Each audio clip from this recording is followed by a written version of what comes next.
Sai inna ta fara tsammani a ranta ko Allah ya kiraye ni ne bayan tashin su daga Kagara. Amina dai ta yi shiru bata ce komai ba. Suna cikin haka sai ga Buhari ya shigo domin ya gaisa da inna. Ya zo ya same su suna zaune zukum. Ya shiga ya zauna, inna ta yi masa maraba, suka yi gaisuwa ta tambaye shi labarin yadda ya bar Kagara da inda yake nufin tafiya. To ka san namiji sai ya kada baki ya ce mata, Kagara lafiya. Yanzu na yi niyyar zuwa Hausa in ziyarci kabarin babban waliyi Shehu Usmanu Dan Fodiyo. Bayan wannan ina da bukata in je in dubo waɗansu kawunnaina a Tureta. Daga nan kuma in wuce zuwa Dingyadi wajen gyatumata, domin mun daɗe rabonmu da juna. To bayan wannan sabili da ke na biyo ta wannan gari domin in shaida miki abin da ya auku bayan tashinki daga Kagara. Yaron nan dai bayan tashinki da kwana 9 wani ɗansa ne ya sace shi. Aka yi ta nema da gaske ba a ji motsinsa ba. A lokacin kuwa ni ma ba ni gida na tafi ƙauye domin in duba wani abokina mara lafiya. Da na dawo na tarar da wannan labari. Amma mun ji labari daga wajen wani yaron sarki wai shi Ahmadu cewa lalle ya ga Umar a birnin Kano a gidan wani babban bawan sarki wanda ake kira Gumuzu. Kuma ya ce ya ji shi Gumuzun da wani balarabe ma sunansa Abdulkarim suna magana wai yana son ya fanshi yaron ya tafi da shi can ƙasar Masar ya ba mata tasa, wato ya zama kamar ɗansa. Wannan labari fa shine wanda zan iya gaya miki na game da Umar, shine kuma dalilin da ya sa na biyo ta wannan gari. To yanzu sai ki ɗauki haƙuri bisa ƙaddarar Allah, kuma ki tuna a ranki haƙuri ya fi komai. Innata ta yi jarum kawai.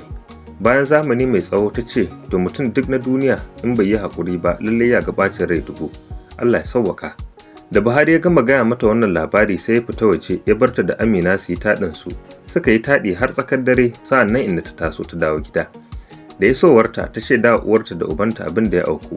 Su kuma dukkansu suka ce Allah mai iko. Da gari ya waye sai inna ta koma wajen su Amina domin su yi ni.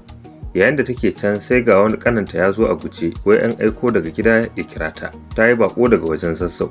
Sai ta yi ta tashi ta tafi gida ta sami Isa ne mutumin nan da Makau ya aiko shi ya tafi da iyalansa Makarfi. Ta marabce shi ta kawo masa ruwa ya sha. Ta tafi ta shaida wa ubanta cewa yaron mijinta ne.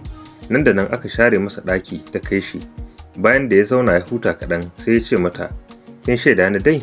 Ta ce ai har in mutu ba ni mantawa da kai. Ya ce mata, Makau ne ya tsananta yana so ki gaggawa ki koma ki same shi tare da yaron nan. Ya ce nan da nan mu tafi ga sawuna ga naki. Inna ta ce to, sa'an nan ta habarta musu dukan abin da ya auku bayan rabuwarsu. Isa ya ta mamaki bisa hukuncin Ubangiji. Da suka gama wannan zance sai ta ɗauke shi zuwa wurin iyayenta don ya faɗa musu saƙon Makau da bakinsa. Isa ya shaida musu komai sa'an nan ya koma ɗakinsa ya kwance sabili da zafin ranar da ya ɗauko. Ita kuma bayan da suka rabu da Isa sai ta koma wajen su Amina tana murna. Ta shaida musu abin farin cikin da ya same ta. Dukansu sai suka yi ta farin ciki har suka kusa mantawa da bacewa ta. Da yanda za ta koma gida sai suka yi bankwana da su Amina domin su da asuba za su tashi. Da suka gama bankwana sai ta koma gida. Asuba na yi su Amina suka tashi suka nufi ƙasar Hausa. Inna dai daga komawarta gida ba ta yi wani ɗan jinkiri ba sai ta fara shirin tafiya wajen mijinta. Bayan su Amina sun tashi da kwana 5 sai Inna da Isa su kuma suka tashi. Suka yi tafiyar su cikin kwanciyar hankali. Bayan kwana 4 ran na 5 sai ga su a Makarfi. Yayin da suka zo sai suka iske Makau ba shi gida ya tafi gewayar wata sabuwar gonarsa a bayan gari. Isa ya tura Inna cikin gida wajen 'yan uwanta mata. Shi kuma ya tafi gida ya yi wanka ya sake tufafinsa sa'annan ya fito ya tafi wajen Makau a bayan gari. Ya gaya masa ya dawo lafiya. Makau daga wurin da yake zaune bai ko ɗan dakata ba. Nan da nan sai ya garzayo gida ya iso ya shiga cikin gidansa yana mai dariya yana farin ciki da zuwan matarsa. Ya nuna mata ɗaki ta shiga. Bayan ta huta hankalinta ya dawo. Ba abin da ya fara tambayar ta sai labari na. Ta gaya masa na ɓace. Bayan wannan ya yi mata tambayoyi ita kuma ta kwashe dukan abin da ta sani ta shaida masa. Daga nan sai tsoro ya kama Makau duk ya kiɗime.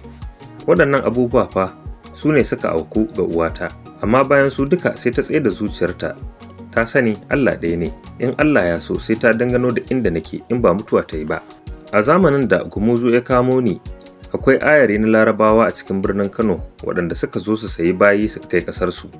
Yawancinsu kuwa sukan yi abota da manyan bayan sarki domin in sun zo kullum su ne sukan yi musu hanyar samun bayi. Ba ko koyaushe suke zuwa ba, akwai ajiyayyen lokacin zuwansu. Kuma kullum yayin da suka zo suka sayi bayi in za su tashi su koma ƙasarsu sukan yi alkawari da abokan nan nasu su tara musu waɗansu bayi kafin su sake dawowa. cikin larabawan nan Gumuzu yana da wani aboki ana kiransa Abdulkarim na wani gari cikin ƙasar Masar.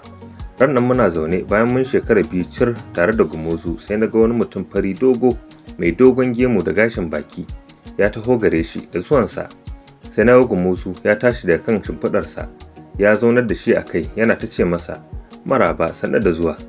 Bayan sun gama gaisawa sai ya kira ni ya ce in je cikin gida in karɓo baƙon nan ruwa. Na shiga na kawo masa ruwan sirki mai zuma. Na zo na durƙusa gaban baƙon nan na miƙa masa ya karɓa ya sha. Bayan ya sha ruwa ya yi hamdala sa'an nan ya juya wajen Gumuzu ya tambaye shi, yaya ban san wannan yaro ba, ɗanka ne? Gumuzu ya ce a'a, kaji yadda na same shi da ubansa da uwa tasa gaba ɗaya. Suka yi ta taɗinsu ni kuma ina tare da su har lokaci mai tsawo. Sa'an nan kowa ya koma gidansa. Gidan baƙon nan kuwa kusa ne da na Gumuzu.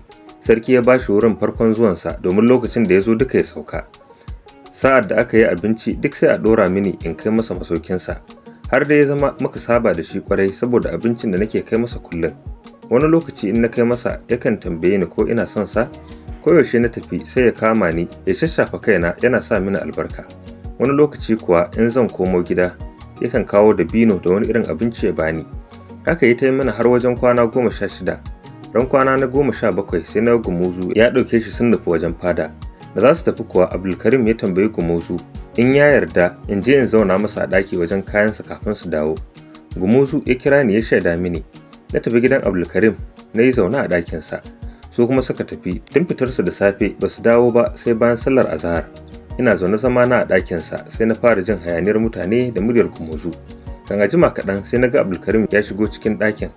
Na yi masa barka da zuwa shi kuma ya ce mini shikenan tafi gida.